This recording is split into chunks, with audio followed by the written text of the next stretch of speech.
अक्सर आपने देखा होगा आपके आसपास कई सारे बिजनेसेस खुले होंगे और वो कुछ ही महीनों में 2-3 महीनों में बंद हो गए होंगे।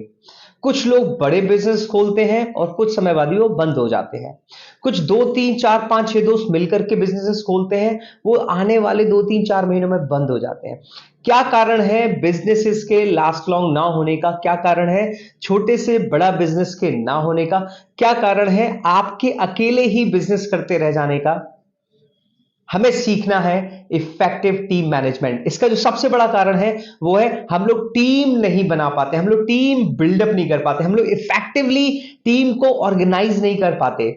मैं अभी sir Avinash Varun Mayur, human potential trainer and management गुरु, आज आपको बताने वाला हूं 10 मैनेजमेंट की टीम मैनेजमेंट टिप्स। अगर आप इसे लगातार 10 मिनट तक सुनेंगे तो आप सीखने वाले हैं कैसे आप मैनेज कर सकते हैं टीम मैनेजमेंट को, कैसे आप बिल्ड कर सकते हैं एक बहुत ही जबरदस्त टीम जो आपको, आपकी टीम को, आपकी ऑर्गेनाइजेशन को आपके सपनों तक, उनके सपनों तक, आपके मिशन तक, आपके विजन तक, आपके एम तक पहुंचाएगी। तो आइए शुरू करते हैं। सबसे पहला पॉइंट है, क्या हम सीख रहे हैं कम्युनिकेट करना? क्या हम सीख रहे हैं ट्रांसपेरेंट कम्युनिकेट करना? आज जरूरत है हमें अपनी टीम के साथ बेहतर कम्युनिकेशन करने की। जिस व्यक्ति ने जो बोला है क्या हम एग्जैक्टली उस चीज को वहीं बोल पा रहे हैं? एक्चुअली होता क्या है, जब हम ग्रुप्स में काम कर रहे होते हैं तो मैनेजर्स तक, सुपरवाइजर तक, जो भी आपके अंडर टीम होती है वो बात नहीं पहुंचाती है जो एक्चुअली उन्हें पहुंचानी चाहिए। उस बात को हमें तोड़ मरोड़ कर पहुंचाया जाता है। हम उस चीज से कन्विंस होकर के अपनी भड़ास, अपना गुस्सा दूसरों पर निकाल देते हैं। राइट, ऐसा अक्सर होता है। लेकिन हमें यह समझना है कि अगर कोई व्यक्ति हमसे कम्युनिकेट कर रहा है तो एग्जैक्टली उसके पीछे का सोर्स क्या रहा होगा, उसको हम रीचेक कैसे करें, उसको समझने के बाद, उस व्यक्ति की पर्सनालिटी को समझने के बाद हमें अपने माइंड में एक परसेप्शन बनाना है। उसके बाद हमें एक कॉन्सेप्शन जनरेट करना है, फिर वहां जाकर के फीडबैक लेनी है, देन उसके बाद कम्युनिकेट करना है उस चीज को। अगर हमने इस चीज को बहुत अच्छे से एक प्रोसेस तरीके से कर दिया कम्युनिकेट लोगों से, तो यकीन मानिए जो आप कहना चाहते हैं वो लोग सुनेंगे।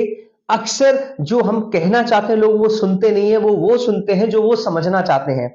और ऑब्वियसली ज्यादातर टीम्स में, ज्यादातर कंपनीज में, ज्यादातर ऑर्गेनाइजेशन में सिर्फ कॉन्ट्रे होता है, कॉन्ट्राडिक्शन होता है, अपोजमेंट होता है, और हमेशा मैनेजर को दुश्मन समझा जाता है और मैनेजर अपने अंडर टीम को दुश्मन समझता है। ज्यादातर ये होता है। तो जहां पर ये दुश्मनी वाली चीज आ जाती है, ये क्यों होता है? क्योंकि कम्युनिकेशन स्ट्रांग नहीं है ना इधर से क्योंकि यहां कम्युनिकेशन स्ट्रांग होना चाहिए। तो यहां मैनेजमेंट लेवल पे, सुपरवाइजर लेवल पे आप कहीं ना कहीं थोड़े से डगमगा जाते हैं, क्योंकि हम लोग कम्युनिकेशन स्किल्स को स्ट्रांग नहीं कर रहे हैं। तो टीम को बहुत ही अच्छे से स्ट्रांग करने के लिए, मैनेज करने के लिए हमें कम्युनिकेशन को बहुत स्ट्रांग करना पड़ेगा, ट्रांसपेरेंट करना पड़ेगा, क्लियर करना पड़ेगा। हमारी टीम को ये ना लगे कि चुपचाप, ये मैं मान लीजिए मैं मैनेजर हूं, मैं मैनेजर, मैं किसी और से चुपचाप बातें करता हूं, मैं सिर्फ उसी का पक्ष लेता हूं, मैं सिर्फ उसी के बारे में सुनता हूं, मैं उसी को हेल्प करता हूं। ये अगर आपकी टीम को लग गया तो आप यकीन मानिए आपकी टीम आपके अपोज में खड़ी हो जाएगी और वो आपके मिशन विजन पर कभी काम नहीं करने वाली, आपको कभी हेल्प नहीं करने वाली है। आपका काम ही यही है कि कैसे आप कम्युनिकेट करें that I am with you all, I am for you all. आप जो बोलेंगे मैं उसे समझूंगा, और आप जो कहना चाहेंगे उसको मैं लोगों तक पहुंचाऊंगा, अपने ऊपर तक पहुंचाऊंगा। मैं आपके लिए हूं। तो जब आप अपने को बिल्कुल ही स्ट्रेट फॉरवर्ड बना लेते हो अपनी कंपनी के लिए, अपने लोगों के लिए, अपने साथ के लिए, आप कम्युनिकेट बहुत अच्छे करते हो, अच्छे से करते हो, आपका कम्युनिकेशन बहुत स्ट्रांग हो जाता है। पॉइंट नंबर 2 मैं आपको बताना चाहूंगा, सेट क्लियर टीम गोल्स। अगर आपके पास टीम है और आपने उसके साथ बैठकर मीटिंग में क्लियरली उनको गोल्स डिफाइन नहीं किए हैं, उनको गोल्स डिस्ट्रीब्यूट नहीं किए हैं, उनको डेडलाइन नहीं दी है, तो आपके लिए टीम काम नहीं करने वाली है। आप एक अच्छे मैनेजर, एक अच्छे लीडर नहीं बनने वाले हो। तो आप अगर एक अच्छा टीम मैनेजमेंट चाहते हैं, इफेक्टिव टीम मैनेजमेंट चाहते हैं, तो आपको अपनी टीम के साथ बैठ करके उनके गोल्स को उन्हें क्लियर करना पड़ेगा, उनके गोल्स को उन्हें बताना पड़ेगा, और गोल्स को लेकर जो एक्सपेक्टेशंस है वो उन्हें बतानी पड़ेगी। एक टाइम देना पड़ेगा, एक टाइमलाइन देनी पड़ेगी, एक डेडलाइन देनी पड़ेगी कि यहां तक हमें इस काम को खत्म करना है, यहां तक हमें इस गोल को अचीव करना है। आप देखिए कैसे टीम जुड़ती है और कैसे टीम परफॉर्म करती है। किसी भी व्यक्ति के लिए गोल का होना बहुत जरूरी है। Personal goals, then team goals, then organisation goals. इन सारी चीजों को हमें जोड़ रहे हैं, तीनों गोल्स को हमें जोड़ना है। जब हम तीनों गोल्स को जोड़ पाते हैं कम्युनिकेशन के थ्रू, अपने गोल सेटिंग प्लानिंग के थ्रू, तो आप देखेंगे कि आपकी टीम जुड़ने लगी है। आई होप मैं आपको समझा पा रहा हूंगा। पॉइंट नंबर 3, क्या करना है इफेक्टिव टीम मैनेजमेंट के लिए, इफेक्टिव टीम को जनरेट करने के लिए, प्रोवाइड फीडबैक रेगुलरली। हमें ये लूप बनाना पड़ेगा कि जब जब कोई दिक्कत हो, जब जब कोई परेशानी हो, या जब जब कोई अच्छा अच्छा काम करे, तो हमें उसका फीडबैक जरूर देना है और फीडबैक लेना है। तो फीडबैक जब हम देते हैं तो हमारी टीम इंप्रूव करती है। फीडबैक में अगेन ट्रांसपेरेंसी होनी चाहिए, कोई भी पार्शियलिटी नहीं होनी। जब हम इम्पार्शियल होकर के अपने टीम मेंबर्स के साथ उनको फीडबैक देते हैं तो वो सुनते हैं। तो यहां पर सबसे पहले हमें एक अच्छे मैनेजर, एक अच्छे लीडर की छवि बनानी पड़ेगी अगर हमें ये टीम को स्ट्रॉन्ग करना है, क्योंकि किसी भी कंपनी के लिए उसकी टीम बहुत बड़ा रोल प्ले करती है। कोई भी छोटा बिजनेस खत्म क्यों होता है, उसका कारण यही है कि व्यक्ति अकेला बिजनेस शुरू करता है और वो सोचता है मैं ही करूंगा। वो कभी ट्रस्ट नहीं कर पाता अपनी टीम पर, वो अपने लोगों पर ट्रस्ट नहीं कर पाता है। कभी कभी ट्रस्ट ज्यादा करने पर आपकी टीम थोड़ा गलत करेगी, लेकिन इसी के लिए तो फीडबैक है, इसी के लिए तो कम्युनिकेशन है, इसी के लिए तो हम लोग गोल्स को सेट कर रहे हैं, राइट।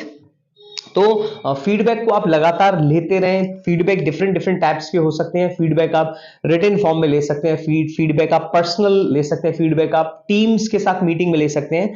तो जितना ज्यादा फीडबैक लेंगे और लोगों को उनके परफॉर्मेंस के लिए फीडबैक देंगे, आपकी टीम इंटरनली बॉन्ड बहुत स्ट्रांग बनेगा और वो जुड़ेंगे, right. Point number 4, delegate task. देखिए आप एक लीडर है, एक मैनेजर है, आप सारे कार्य नहीं कर सकते। You can not perform all the task for your company. आपके पास जो भी 2 3 5 6 8 10 लोग हैं, आपको ये ट्रस्ट करना पड़ेगा, आपको बिलीव करना पड़ेगा कि मेरे साथ के जो लोग हैं वो मुझसे ज्यादा बेटर हैं, मुझसे ज्यादा इस काम को बेटर तरीके से कर सकते हैं। ये जब आप मीटिंग्स करेंगे तो उनकी कॉम्पिटेंसीज को, उनकी कैपेबिलिटीज को, उनके उनकी पोटेंशियल को जब समझेंगे, फिर उसी के अकॉर्डिंग आपको उनको डेलीगेट करना है, टास्क उनको देने हैं कि आपको ये काम यहां तक खत्म करना है, ऐसे खत्म करना है, इन चीज के थ्रू खत्म करना है। तो आप देखेंगे आपकी टीम जब ये देखेगी कि हमारे जो लीडर है, हमारे मैनेजर है, हम पे ट्रस्ट कर रहे हैं, हमें एक विश्वास के साथ हमें काम सौंप रहे हैं, तो आपकी टीम आपके लिए जान लगा देगी काम करने में। लेकिन एक बार ट्रस्ट करके देखिए, ट्रस्ट करिए, फीडबैक देते रहिए। होता क्या है कि जब व्यक्ति ट्रस्ट करने लगता है, फीडबैक नहीं देता है, तो वो नेगेटिव ट्रस्ट बन जाता है और वहां पर फिर काम का दुरुपयोग होने लगता है, समय का दुरुपयोग होने लगता है वहां। That is called a mismanagement. तो ये मिसमैनेजमेंट क्या है, फीडबैक नहीं जाएगी बराबर, मीटिंग्स नहीं होंगी बराबर, तो दिक्कत क्या आएगी, डेलीगेशन अच्छे से नहीं हो पाएगा। डेलीगेशन के लिए आप ही की टीम का वो बंदा है, आपने ही शायद वो हायर किया है, आप ही की कंपनी के द्वारा हायर किया गया, तो कहीं ना कहीं पोटेंशियल तो है, लेकिन हम थोड़ा सा अंडर एस्टिमेट कर देते हैं उसके पोटेंशियल को, हम थोड़ा उसे अंडर एस्टिमेट कर लेते हैं कि नहीं ये बेस्ट नहीं कर पाएगा। तो एक बार विश्वास करके देखिए, एक बार नहीं कई बार विश्वास करना पड़ेगा आपको और उन्हें सौंपना पड़ेगा। और यकीन मानिए जब आप ट्रस्ट के साथ उनको काम सौंपेंगे ना, एक विश्वास के साथ काम सौंपेंगे अपनी टीम को, अपनी टीम मेंबर्स को, तो वो दिल लगा करके, जान लगा करके काम करेंगे। एक बार करके तो देखिए, delegate, right. Next 5th point है, आपको मैनेज करना पड़ेगा टाइम, मैनेजिंग टाइम। क्योंकि ओवरऑल हमारे पास दिन के 12 से 18 घंटे होते हैं। अपने पर्सनल देखें तो हमारे पास 12 से 18 घंटे, कंपनी 24 घंटे रन करती है, चाहे वो बंद हो या चल रही हो। तो यहां पर आपको इतने अच्छे से टाइम मैनेजमेंट सीखना है। टाइम मैनेजमेंट क्या है, कौन व्यक्ति किस समय में कितना काम कर सकता है, मैं किस समय में कितना काम कर सकता हूं, क्या मेरा मीटिंग का टाइम गलत तो नहीं है, क्या मेरा किसी कस्टमर से मिलने का टाइम गलत तो नहीं है, क्या मेरा जो भी मैं टास्क दे रहा हूं, क्या उसको ओवर रेटेड कर रहा हूं, क्या उसके लिए ज्यादा समय दे रहा हूं, क्या उसको मैं ट्रैक नहीं कर पा रहा हूं, क्या मेरे पास रिपोर्ट्स प्रॉपर नहीं आ रही है, मैं उनको पूरा अच्छे से एनालाइज नहीं कर पा रहा हूं, मैं डाटा को गो थ्रू नहीं कर पा रहा हूं। अगर आप टाइम पर नहीं करते इन सारी चीजों को, आप एक सिस्टम प्रोसेस नहीं बनाते, आप उसको प्रॉपर तरीके से मैनेज नहीं करते, तो आप देखेंगे आप टाइम मैनेज नहीं कर पाएंगे। क्योंकि टाइम हमारे पास सीमित होता है, दिन में 12 से 18 घंटे जिसमें हमारी टीम्स काम करती हैं। हर व्यक्ति की एक अलग टाइम ड्यूरेशन होती है काम करने की। वो काम तो कर रहा है 8 घंटे की जॉब, लेकिन 8 घंटे में प्रोडक्टिव कितना है ये आपके ऊपर है कि आप उसके अंदर को कैसे हिला सकते हो, उसको अंदर से कैसे झकझोर सकते हो, उसके पर्सनल गोल को अपनी टीम गोल से, अपनी ऑर्गेनाइजेशन के गोल से कैसे जोड़ सकते हो, जिससे वो आगे रफ्तार से बढ़ सके। अपने भी गोल्स पूरे करो, अपने गोल्स पूरे करेगा तो डेफिनेटली टीम के गोल्स पूरे होंगे। राइट, टाइम मैनेजमेंट बहुत जरूरी है। Next fifth is settle team issues. अब देखिए, टीम में काम कर रहे हैं, कई सारे लोग हैं, तो कई सारे बर्तन हैं तो खटकेंगे ही। भाई बर्तन है तो खटकेंगे, ऑब्वियस सी बात है। लोग हैं 5 10 15 20, obviously they are going to fight with each other, they are going to have some issues with each other, and on daily basis conflicts आएंगे। तो आपके अंदर जो कॉन्फ्लिक्ट मैनेजमेंट की स्किल होनी चाहिए ना, उसके लिए आपको काम होना चाहिए, इम्पार्शियल होना चाहिए, टाइम गिविंग होना चाहिए। आपको उनके साथ बैठना है, उनके साथ उनके मुद्दों को सुनना है, उनको डांटना डपटना नहीं है, उनको सुनना है, उनको फिर समझाना है, उनको बताना है, उनको उनकी एक्सपेक्टेशंस को क्लियर करना है, उनको उनके रोल्स क्लियर करने हैं, उनको उनकी रिस्पॉन्सिबिलिटीज क्लियर करनी है, उनको उनकी फैमिली की जिम्मेदारी याद दिलानी है, उनको उनका फ्यूचर बताना है कि अगर आप ऐसे करोगे तो ऐसे होगा, ऐसे करोगे तो अच्छा होगा, ऐसे करोगे तो बुरा होगा। This is how you can manage the conflicts between the team. तो टीम के among the team, sorry, team के बीच में अगर आपको कॉन्फ्लिक्ट्स हटाने हैं तो आपको कॉन्फ्लिक्ट मैनेजमेंट में उतरना पड़ेगा। आपको बहुत ही धैर्य के साथ, सिंपैथी और एम्पैथी के साथ अपनी टीम को बाइंड करना पड़ेगा, उनको मोटिवेट करना पड़ेगा, उनको हैंड होल्ड करना पड़ेगा, उनको अंदर से स्कैन करना पड़ेगा। फिर देखिए आप क्या कमाल तरीके से टीम के सारे इश्यूज को सॉल्व कर पाते हैं, सेटल कर पाते हैं। राइट, पॉइंट नंबर 7 है हायर इफेक्टिवली एंड एफिशिएंटली। देखिए, क्योंकि ऑर्गेनाइजेशन में काम कर रहे हैं तो लोग आएंगे और जाएंगे। हायरिंग एक बहुत बड़ी प्रोसेस है। आप जब हायरिंग करें ना, तो आप क्लियर हो कि मेरे को इस रिस्पॉन्सिबिलिटी के लिए, इस जॉब प्रोफाइल के लिए ये व्यक्ति चाहिए, तो मैं इस चीज से बैकआउट नहीं करूंगा। तो अपने स्टैंडर्ड पर बैकआउट ना करिए। हो सकता है 2 या 3 दिन की दिक्कत हो, झेल लीजिए, हफ्ते भर की दिक्कत हो झेल लीजिए, डेलीगेट कर दीजिए, लेकिन क्योंकि आप जो हायर कर रहे हैं ना किसी व्यक्ति को, वो लॉन्ग टर्म के लिए हायर हो रहा है। भाई आपके माइंड में ये तो है नहीं कि आप आज हायर करेंगे और कल उसे हटा देंगे। आपको पता है you are going to take long with them. तो जो भी आप हायरिंग कर रहे हैं ना, वो स्ट्रांग होनी चाहिए। उसको अच्छे से उसका इंटरव्यू करिए, उसके साथ अच्छे से समय बिताइए। थोड़ा ज्यादा समय बिताने से उसकी रियल टेंडेंसी, रियल बिहेवियर बाहर आएगा और वो आपको हेल्प करेगा जानने में कि ये क्या एफिशिएंट है मेरी कंपनी के लिए। तो थोड़ा टाइम दीजिए, थोड़े अलग अलग जगह पर उसके इंटरव्यूज करिए, थोड़ा सा उसको डेमो के लिए मोटिवेट करिए।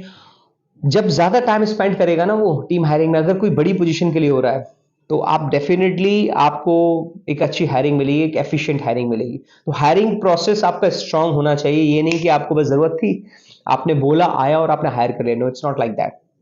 कंपनी का इशू है, ऑर्गेनाइजेशन का इशू है, और आपके लॉन्ग गोल्स, विजन का इशू है, और आपको करने के, ये अचीव करने के लिए आपके पास टीम बहुत एफिशिएंट होनी चाहिए। राइट, पॉइंट नंबर 8 मैं आपको बताना चाहूंगा, create a positive team culture. देखिए, टीम के लिए अगर कल्चर अच्छा नहीं होगा ना, टीम के लिए अगर कल्चर बहुत प्यारा नहीं है, उनको आते ही जाने का ना लगे, उनको वो जब एंटर करे ना कंपनी में, they should feel like this is my home. तो आपको इस चीज पे ध्यान देना है कि उनको ज्यादा बर्नआउट्स ना हो, वो लोग ज्यादा प्रेशराइज ना हो, वो लोग ज्यादा डिमोटिवेटेड ना हो। मीन्स इसके उल्टा, on contrary, they have to feel so positive, they have to feel so empowered, they have to feel so connected. उनको कनेक्ट लगे, उनको अच्छा लगे कि मैं यहाँ काम कर रहा हूँ, मुझे यहाँ लोगों के साथ मिलने में बड़ा मजा आता है, मुझे यहाँ लोगों के साथ बात करने में बड़ा मजा आता है, मुझे यहाँ समय स्पेंड करने में बड़ा मजा आता है। उन्हें ऐसा लगना चाहिए कि मैं घर में ही हूँ, और उनके लिए थोड़ी सी पर्क्स की व्यवस्था करिए, उनके लिए थोड़ा सा चाय कॉफी का इंतजाम करिए, उनके लिए कुछ ऐसा करिए जो वो चाहते हैं कि हमें यहाँ हो। हाँ, थोड़ा सा कंपनी के लिए दिक्कत होगी, लेकिन क्योंकि अगर हमारी टीम खुश तो सब खुश, क्योंकि हम ये समझते हैं कि हमें कस्टमर को खुश करना है। जेफ बेजोस ये बोलते हैं कि जब हमारी टीम खुश होगी, जब हमारे एम्प्लॉइज खुश होंगे, तो कस्टमर अपने आप ही खुश होंगे। क्या बात है। रिचर्ड ब्रांसन अपने एम्प्लॉइज को ज्यादा खुश, ज्यादा फैसिलिटीज देने पे यकीन करते हैं on contract to the customer, क्योंकि उन्हें पता है कस्टमर से कौन मिलने वाला है, उनके एम्प्लॉय। अगर एम्प्लॉय खुश तो वो खुश। तो बर्नआउट्स नहीं होने चाहिए। टीम प्रोडक्टिव कैसे बने, इस चीज पे आप अपनी पूरी सेंस लगा दें, पूरी जोर लगा दें, क्योंकि आपकी टीम अगर हैप्पी है तो आपके कस्टमर ऑन कॉन्ट्रेक्ट हैप्पी होंगे, राइट। पॉइंट नंबर 9 है सेलिब्रेट टीम वर्क। जब जब आपको मौका मिले छोटी छोटी विंस को सेलिब्रेट करिए, टीम के साथ जाइए, टीम के साथ सेलिब्रेट करिए, टीम को वहां फीडबैक्स दीजिए। तो ये जो सेलिब्रेट करने का मतलब सिर्फ डांस गाना नाच नहीं है। सेलिब्रेट का मतलब उनको अप्रिशिएट करना, उनको थोड़ा हैंड होल्ड करना, उनको पावर मोटिवेशन देना, उनको छोटे छोटे बहाने ढूंढना कैसे उनसे मिला जाए, कैसे उनसे कनेक्ट किया जाए, कैसे उनसे चर्चाएं की जाए, कैसे उनकी पोटेंशियल को उन्हें याद दिलाया जाए, कैसे उनको अप्रिशिएट किया जाए, कैसे उन्हें अप्लॉज किया जाए। तो आप देखेंगे आपकी टीम आपको रिस्पेक्ट करेगी, आपको एक लीडर की तरह लेगी और आपको फॉलो करेगी, और यही तो आपको चाहिए। और दैट्स हाउ कंपनी बिल्ड्स। कि कंपनी सिर्फ कस्टमर को प्रोडक्ट सेल करने से नहीं बढ़ती है। कंपनी बढ़ती है जब आप उसमें कल्चर क्रिएट कर देते हैं, जब उसमें एक संस्कृति बना देते हैं कि आप अगर आ गए तो आपका घर है, अब घर के लिए इंसान जान दे सकता है। तो जब आपकी कंपनी के लिए कोई व्यक्ति जान देने जैसी मोटिवेशन के साथ काम करे ना, तो उस कंपनी को कोई गिरा नहीं सकता है। Am I right Gaurangi? Right. Last point is promote team collaboration. ज्यादा से ज्यादा टीम कोलैबोरेशन पे ध्यान दे। आपके अंदर स्किल होनी चाहिए, क्योंकि आप लीडर हैं, आप एक मैनेजर हैं, आप टीम को होल्ड कर रहे हैं, आप कंपनी को शुरू कर रहे हैं, आप कंपनी को रन कर रहे हैं, स्टार्टअप कर रहे हैं, जो भी है। जितना ज्यादा आप टीम को कोलैब कर सकते हैं, टीम का जुड़ना। ऑन कॉन्ट्री क्या होता है, most of the manager team को तोड़ने में लगे रहते हैं, डिस्कनेक्ट। जितना ज्यादा डिस्कनेक्ट रहेंगे ज्यादा काम करेंगे। अरे जितना टीम कोलैबोरेशन रहेगा दिक्कतें आएंगी, उसके लिए तो आपने सीखा है कॉन्फ्लिक्ट मैनेजमेंट। तो जब कोलैब करेंगे तो थोड़े इश्यूज आएंगे, तो उसको आपको सॉल्व करना है। लेकिन कोलैबोरेशन में जो उनकी एनर्जी रहेगी ना, वो बहुत जबरदस्त रहेगी। कोलैबोरेशन में जो उनका इंटरनल इंस्टिंक्ट रहेगा ना, वो जबरदस्त रहेगा। कोलैबोरेशन में जो अंदर की गट फीलिंग होगी ना, वो कनेक्ट रहेगी, वो जुड़े रहेंगे, फैमिली की तरह काम करेंगे, और आपको वो रिजल्ट ला करके देंगे जो आपने कभी सोचे ही नहीं है। तो इन 10 पॉइंट्स पर काम करिए, आप इफेक्टिव टीम मैनेजमेंट कर पाएंगे, इफेक्टिव तरीके से अपनी टीम को कनेक्ट कर पाएंगे, इफेक्टिव तरीके से अपनी टीम को ग्रो कर पाएंगे, एम्पावर कर पाएंगे, और चीजों को बहुत खूबसूरत बना पाएंगे। आई होप मैं आपको सारे पॉइंट्स क्लियर कर पाया होऊंगा, आपको समझ में आए होंगे। अगर आपको जो भी पॉइंट अच्छा लगा हो तो प्लीज मुझे कमेंट करके जरूर बताइएगा, या इसके अलावा आप कौन सा पॉइंट फॉलो करते हैं जो मैंने नहीं बताया है, उसको भी आप कमेंट करके जरूर बताएं। मैं नेक्स्ट वीडियो में उन सारे पॉइंट्स को फिर से एक वीडियो बनाऊंगा। और जो मेरे भाई हैं, जो मेरी बहनें हैं, जो स्टार्टअप करना चाह रहे हैं, जो छोटे बिजनेस को बड़ा करना चाह रहे हैं, या टीम्स में काम कर रहे हैं, प्रमोशन लेना चाह रहे हैं, टीम्स हैंडल नहीं हो रही है, बर्नआउट्स हो रहे हैं, दिक्कतें आ रही हैं, प्रॉब्लम्स हो रही हैं, उनको वो अंदर से समझ नहीं पा रहे हैं, तो देखिए समझना तो पड़ेगा। और उन्हीं को हेल्प करने के लिए मैं अविनाश वरुण मयूर, management Guru and human potential trainer, आपके साथ हूं, आपका कोच, आपका गाइड, आपका भाई। मदद करता रहूंगा, आता रहूंगा और कई सारे लर्निंग सेशंस लेकर। Thank you so much, bye bye, take care.